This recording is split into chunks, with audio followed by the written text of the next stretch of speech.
Presta atenção nesses sintomas. Febre, gripe, fadiga, aquele cansaço, dificuldade para respirar e dores no corpo. Não parece gripe?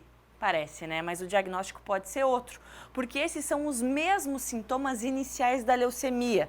O Instituto Nacional do Câncer, o INCA, estima que o Brasil registre 10,8 mil novos casos da leucemia todos os anos. E é por isso que a campanha deste mês ressalta a prevenção da doença, que é o Fevereiro Laranja. Coincidentemente, eu vim com a cor da campanha e juro que foi coincidência. Mas que bom, coincidência feliz para a gente entrar nessa luta junto contra, combater essa doença. Então agora eu vou conversar com a hematologista Andresa Medina para a gente se inteirar mais desse assunto. Doutora Andresa, seja bem-vinda, tudo bem? Tudo bem, obrigada. Boa tarde. Boa tarde. Doutora, primeiro, a leucemia, ela tem idade específica? Atinge mais criança, mais idosos?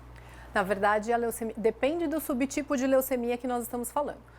Quando a gente fala das leucemias crônicas, atinge basicamente pacientes mais idosos, acima dos 45 ou 60 anos, dependendo da doença que a gente estiver falando. Já as leucemias agudas, existem algumas leucemias que são mais frequentes em crianças e outras leucemias agudas que são mais frequentes em adultos. Certo. Existe algum mito em relação, a gente escuta bastante, tá com anemia, evolui para uma leucemia. Tem alguma relação a anemia virar a leucemia? Na verdade esse é um mito super comum, é super frequente essa associação, mas na verdade o que acontece é que na leucemia você tem uma dificuldade da produção das células normais, porque a medula óssea, que é a nossa fábrica do sangue, ela está produzindo apenas células doentes, células leucêmicas. Então ela fica impedida, ela não consegue produzir as células que deveriam ser normais. Então ela não produz os glóbulos vermelhos, que são os glóbulos responsáveis por a gente não ter anemia.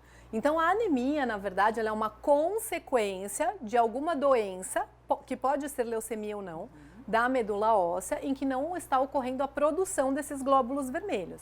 Mas a leucemia não é a única causa de anemia no sangue. Então, assim, a anemia não vira leucemia, mas a leucemia pode se manifestar como uma anemia inicial. Certo. E ali, como eu disse no início, são vários sintomas que parecem uma gripe. É até difícil fazer esse diagnóstico precoce diante de um quadro que é tão comum para não só para gripe, mas para outras doenças também, né? Como é que se faz o diagnóstico certo em tempo? Não sei se dá para fazer precocemente, mas em um tempo bom, assim, para que possa ter um tratamento adequado com chance de cura. Na verdade, assim, os sintomas, eles acabam sendo decorrentes da falta de produção de sangue, pela medula óssea. Então, eles podem ser sintomas diversos. Então, assim, se a gente não produz os glóbulos vermelhos, nós vamos ter sintomas da anemia, que podem ser cansaço, fadiga, fraqueza, uma sonolência. Se nós não produzirmos as plaquetas, que são células responsáveis pela coagulação, nós podemos ter sangramentos, manchas roxas desproporcionais ou espontâneas. E a parte dos glóbulos brancos, que são as células de defesa, nós vamos produzir células de defesas anormais, que são as células da leucemia. Então, não temos defesa normal, então vamos ficar mais suscetíveis a apresentar infecções, que podem ser gripes, amidalites, pneumonias. Então, os sintomas, na verdade, eles decorrem da não produção das outras coisas que a medula óssea deveria produzir. Certo, mas em que momento, assim, eu digo, não, eu preciso de um exame mais preciso para ver o que está acontecendo, por que eu estou com esses sintomas? Sim, eu acho que se esses sintomas se tornam recorrentes, principalmente uma fadiga que não melhora, uma palidez na pele que não melhora, você pode procurar para ver se tem alguma anemia.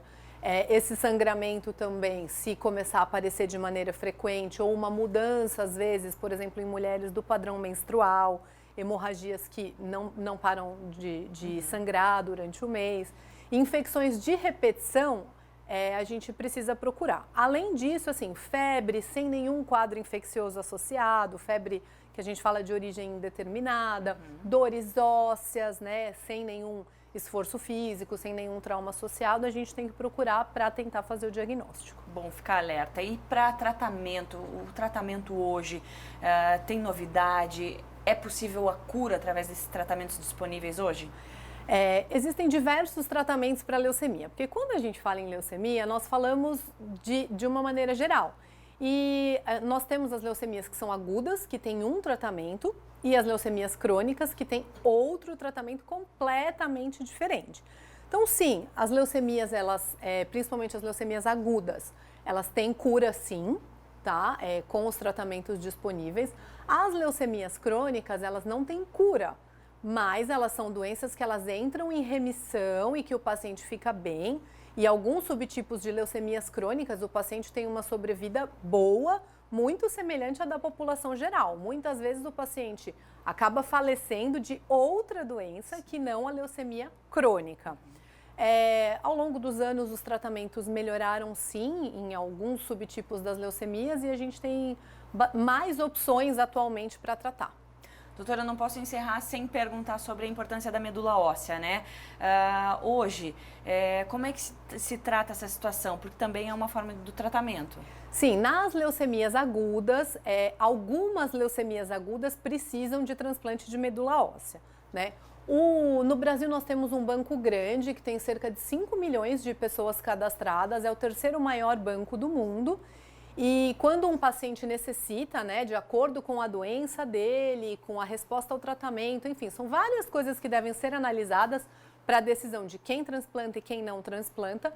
Esse paciente ele é inscrito num banco de receptores e nós temos um outro banco que é um banco de doadores, chamado Redome.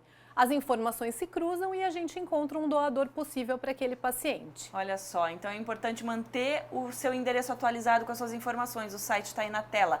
Redome, para você atualizar, tá ali ó, a setinha. E você aí fica com o seu cadastro sempre atualizado, porque se encontrar aí um doador compatível, aí é fácil te encontrar. Sim. Doutora, obrigada por estar aqui com a gente.